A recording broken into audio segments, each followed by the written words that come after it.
যদি সে কোর্টে যায় কথা বলতে পারে তাহলে আমি কোর্টে যাবো। তার জমিতে আসলো কিসের জন্য, তাই না?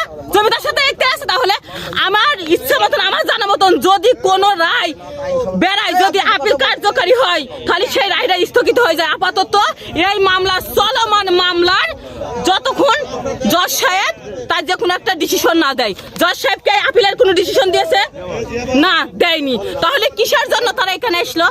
তাদের একটা কথা আসা দরকার আছে। আর ওই যে জাহাঙ্গীর কি করলে যে সরকার চেঞ্জ হয়েছে, তাহলে এর আগে আওয়ামী লীগ সরকারের লোক নি কেন জাহাঙ্গীর ভুইতে আছে? তার ডকুমেন্টস আমার কাছে আছে। সে তাহলে ঋতু বদলানোর মতন বদলাই।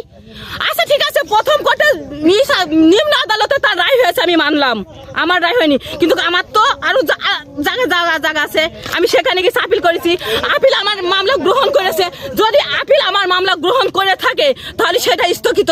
যদি আমার আপিল গ্রহণ না করতে পারতো সে দখলে আসতে পারতো, স্থগিত হইতো না, হয়তো কখনো হতো না। তাহলে সে এই যে বাদে বাদে কাজগুলো করে ঠিক না? হ্যাঁ, আমি বললাম তার রায় হয়েছে। সে কেবল ফাইনালে, সেমি ফাইনালও যায়নি, সে কেবল টেস্টে ওলা হয়েছে। তাকে সেমি ফাইনালে ওলা হতে হবে। বিশ্বকাপ নিতে হলে তাকে একদম ফাইনালে যায় কাপ নিতে হবে। আমি যখন আপিলে নিয়েছি, আমি যখন আপিলে করেছি, আপিলে আমি তাকে ছেড়ে দেবো।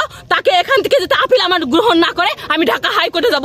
ঢাকা হাইকোর্টে যাবার পরে জাহাঙ্গীর সেই জমি দখলে আসতে পারবে। তখন তার ফাইনালে রায়টা আসবে। ফাইনালে রায় আসবে, হ্যাঁ কিনা তাই বলেন? অবশ্যই আসবে।